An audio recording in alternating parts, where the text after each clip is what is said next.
कहते हैं कि जिसकी अकाल मृत्यु होने वाली हो उसे भी महाकाल टाल देते हैं, क्योंकि जो महाकाल का भक्त है उसका काल भी क्या बिगाड़े। उज्जैन की महाकालेश्वर ज्योतिर्लिंग की कहानी जितनी भी प्राचीन है उतनी ही रोमांचक और भक्ति से भरी भी है। इसी के बारे में हम बात करते हैं आगे। उज्जैन, जिसे प्राचीन काल में अवंतिका कहा जाता है, शिव की नगरी है। जो महाकालेश्वर मंदिर 12 ज्योतिर्लिंगों में से एक है, लेकिन इसकी सबसे बड़ी विशेषता यह है कि यह दक्षिण मुखी और तंत्र शास्त्र में दक्षिण मुखी ज्योतिर्लिंग का विशेष महत्व है, क्योंकि यह मोक्ष प्रदान करने वाला माना जाता है।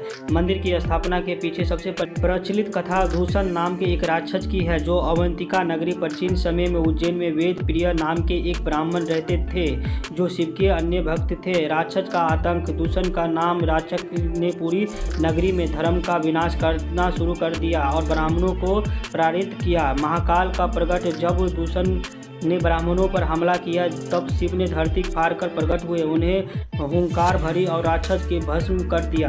भक्तों की प्रार्थना की, भक्तों के अनुरोध पर शिव वहीं महाकालेश्वर के रूप में स्थापित हो गए, ताकि वो अपनी नगरी की रक्षा कर सके।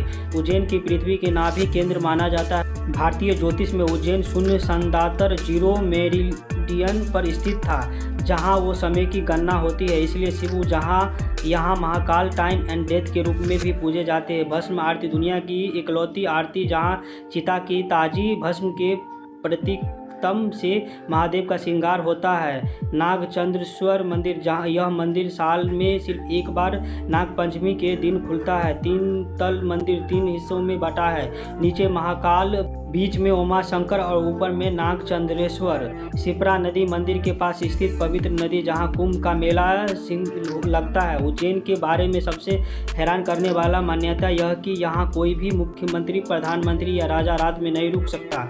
मान्यता कहा जाता है कि विक्रमादित्य के समय में से ही महाकाल यहाँ की असली राजा है। अगर कोई राजनेता यहाँ सत्ताधारी व्यक्ति यहाँ रात में गुजारता है तो उसकी सत्ता चली जाती है या उसे भारी नुकसान उठाना पड़ता है। आज भी नेता पर दर्शन करने के बाद शहर की सीमा से बाहर जाकर रात बिताते हैं। भस्म आरती सुबह 4 बजे होती है, जो ब्रह्म मुहूर्त के समय है। अर्थ भस्म जीवन के अंतिम सच्चाई यह कि आरती दर्शाता है कि अंत में सब कुछ राख होता है, इसलिए अहंकार त्याग कर शिव का शरण में जाओ। नियम है, इस आरती के दौरान महिलाओं का घूंघट करना पड़ता है और पुरुषों के बिना सिला हुआ धोती कपड़ा धोती पहनना अनिवार्य है। विज्ञानी की दृष्टि से महाकाल मंदिर विशेष यह कि कर्क रेखा, ट्रॉपिक ऑफ कैंसर, उज्जैन ठीक उसी बिंदु पर स्थित है जहां के कर्क रेखा गुजरती है। प्राचीन काल में इसे दुनिया का केंद्र माना जाता था, इसलिए इसे नेवल ऑफ द अर्थ, पृथ्वी की नाभि कहा जाता है। मंदिर के तीसरी मंजिल पर नागचंद्रेश्वर की प्रतिमा है। यहाँ शिव की पार्वती एक 10 मुखी नाग का विराजमान है। यह मंदिर साल में सिर्फ 24 घंटे के लिए नागपंचमी पर खुलता है। इसके दर्शन के लिए लाखों की भीड़ उमड़ती है, क्योंकि माना जाता है कि यहाँ दर्शन से सर्पदोष से मुक्ति मिलती है। महाकाल की यात्रा तब अधूरी है जब तक आप काल भैरव का दर्शन न करें। यहाँ भगवान काल भैरव को मदिरा और भोग लगाया जाता है। चमत्कार यह कि जैसा है कि शराब का प्याला प्रतिमा के मुंह के पास ले जाया जाता है, वह तरल देखते गायब हो जाता है। आज तक विज्ञान भी इसका पता नहीं लगा पाया है कि वो शराब जाती कहाँ है। हाल ही में बने महाकाल लोक कॉरिडोर के भव्य विजुअल्स दिखाई, रात में इसकी लाइटिंग जादुई लगती है। भक्तों के भीड़ जय महाकाल के उद्घोष के साथ भक्तों का उत्साह रिकॉर्ड करते हैं।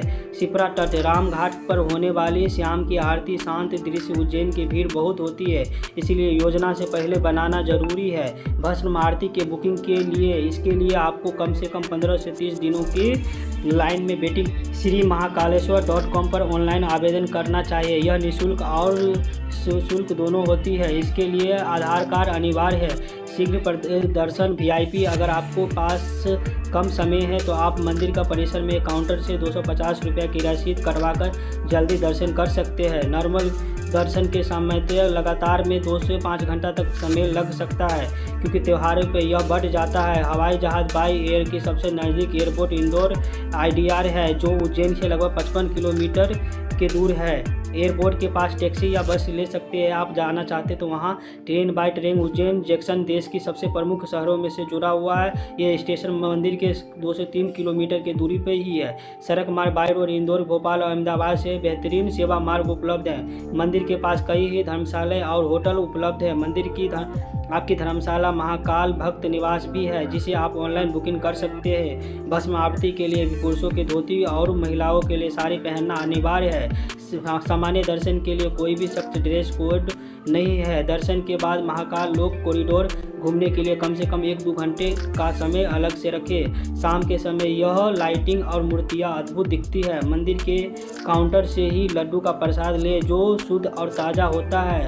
दोस्तों, ये थी महाकाल की नगरी उज्जैन की पूरी कहानी और यात्रा की जानकारी। अगर आपको भी बाबा महाकाल की जो जानकारी आपको पसंद आए, कमेंट में जय महाकाल ज़रूर लिखना ना भूलें और चैनल का सब्सक्राइब ज़रूर करें। ये थी महाकाल की कहानी। आप लोगों को कैसा लगा वीडियो ज़रूर